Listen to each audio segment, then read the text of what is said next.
Welcome to Our Girl Relationships. We talk about the problems people face in their day to day lives. Let's start with the video. Money was always important for my then girlfriend, Lucy, and it all made sense to me because it totally correlated to her story about her tough financial situation due to her parents being terrible with money. Lucy was my first real relationship, and I wanted her to be my last and my forever.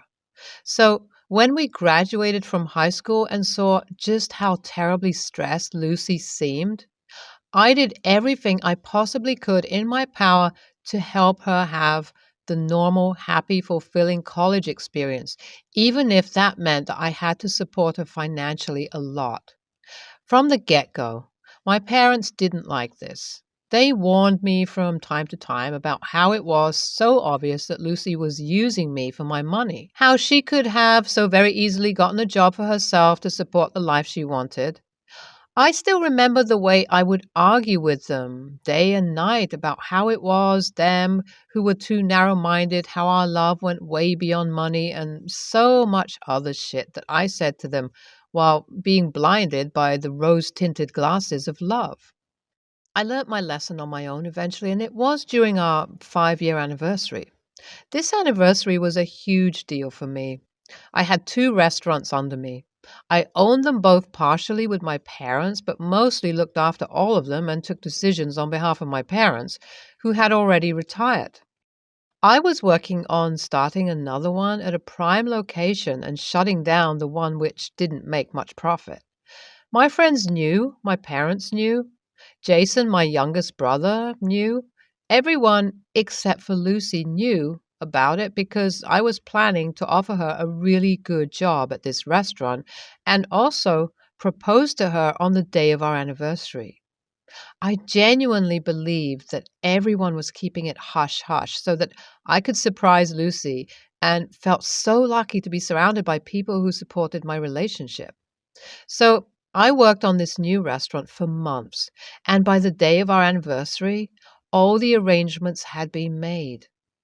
It had been a week since my old restaurant shut, and I had already gotten a beautiful engagement ring for Lucy. I was ready. I knew I wanted to marry her. So I returned home that evening, all excited and happy, just about to tell her about the restaurant that I had been putting my blood, sweat, and tears into for her. Instead, I get greeted with Jason and Lucy, both sitting me down because we needed to talk. The conversation was so horrible that I still remember it so vividly. I can recall the exact words that Lucy had used to let me know that she had found out about the sale of the restaurant and my declining financial status.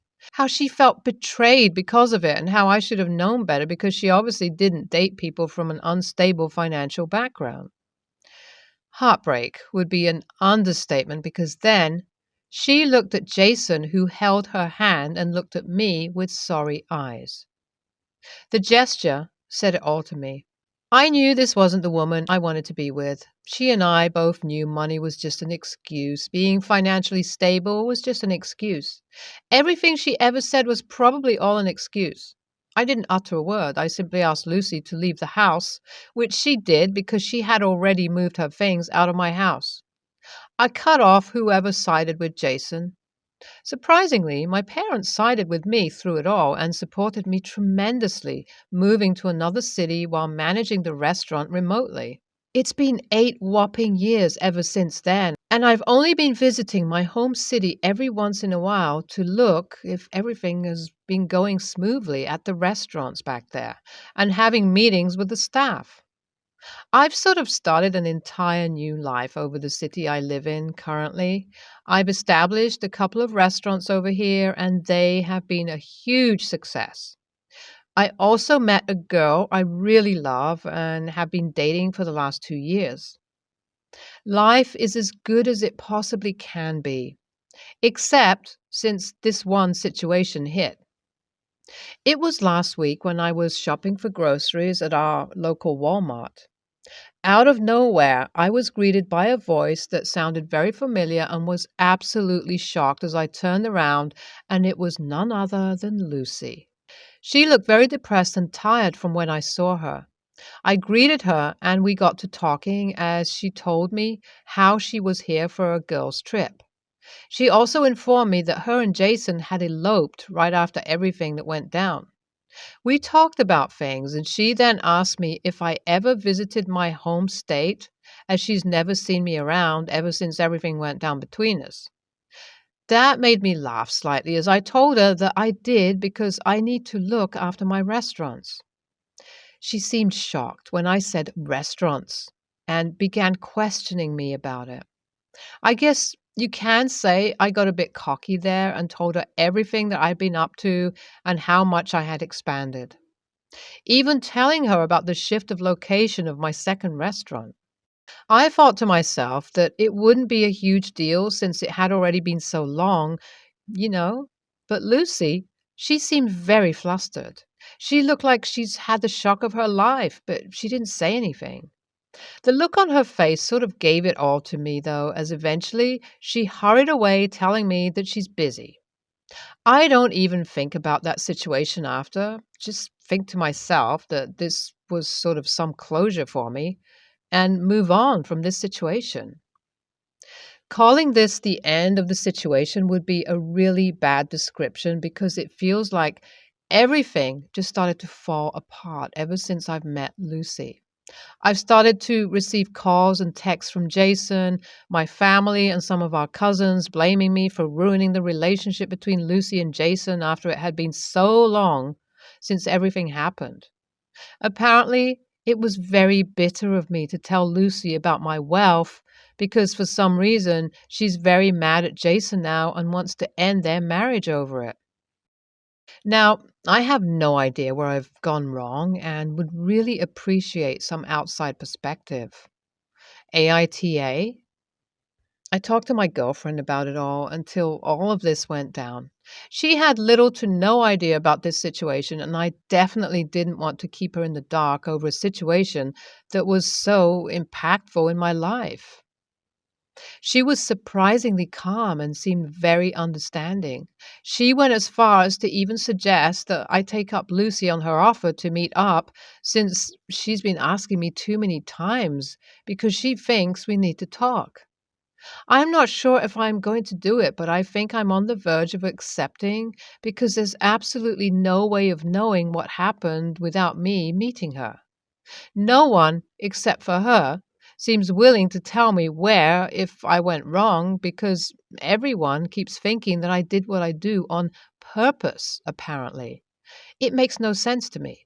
The fact that even my parents are siding with Jason this time shocks me and makes me highly suspicious about the situation altogether. Currently, this is all I know and think about this situation. But I know as time goes on, it is likely that my opinions will change on this situation. I'll definitely keep you guys updated about it all. I met up with Lucy today. After taking my girlfriend in confidence about it all, of course. Lucy was still in the city and hadn't left by the time, thankfully, so we decided to meet at a local cafe. Well, there, Lucy told me everything, and as she spoke, it felt like the pieces were all connecting finally, and I was left in absolute shock. Apparently, my parents never went off contact with Jason and were supporting him financially all along. Jason didn't want Lucy to know that, though, so he told her that he had brought the second restaurant that I had to sell up.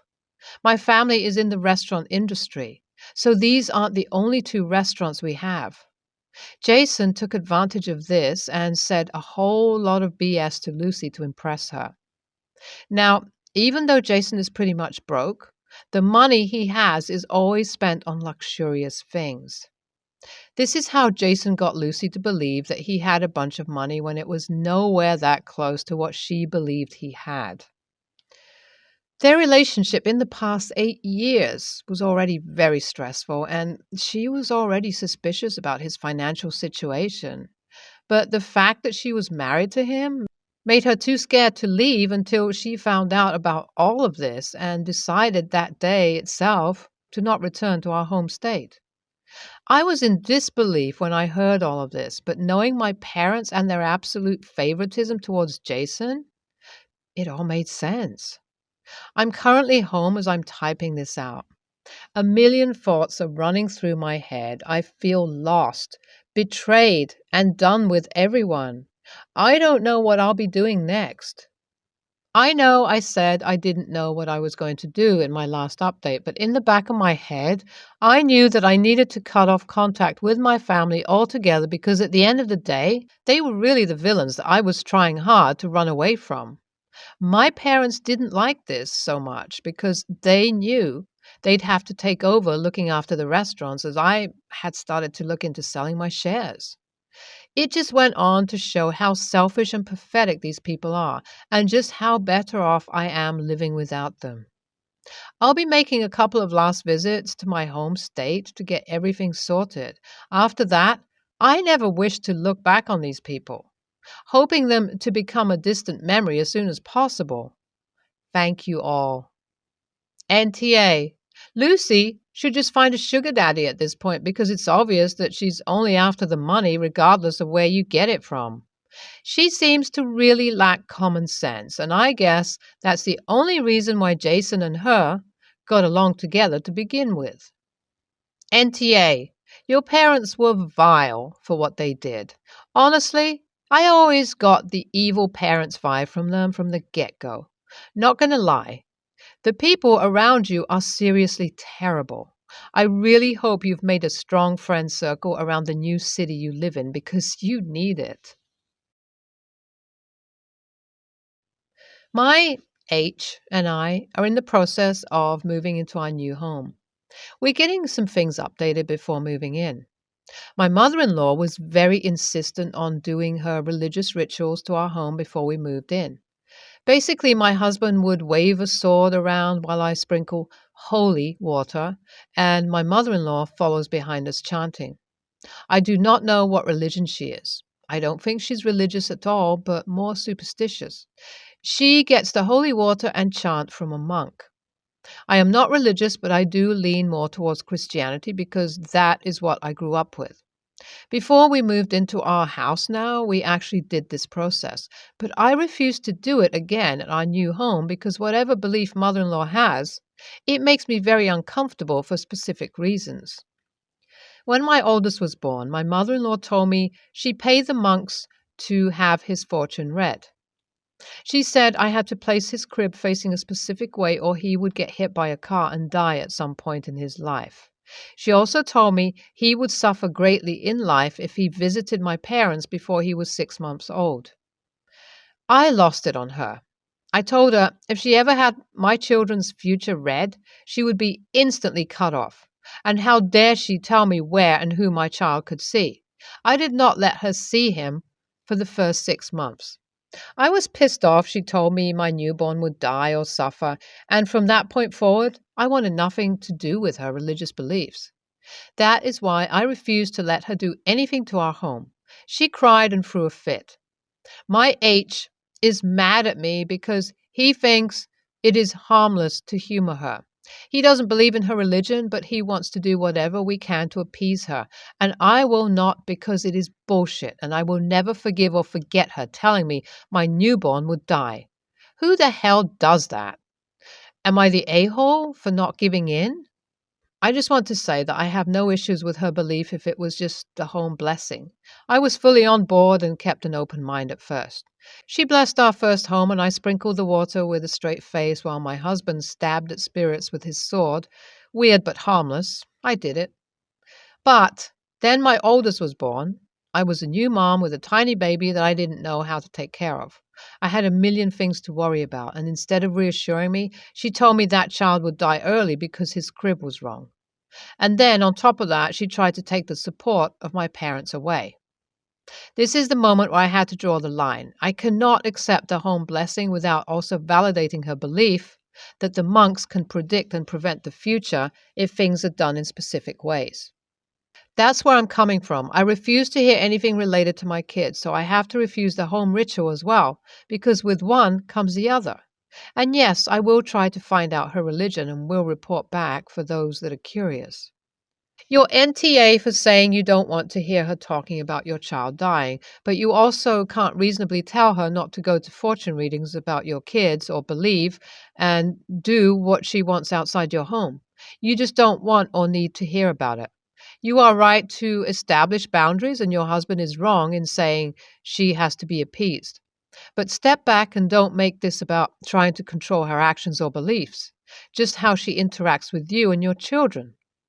If she respects those and doesn't cause problems, then you should consider, if not forgiving her, then not getting in the way of your husband's relationship with his mother.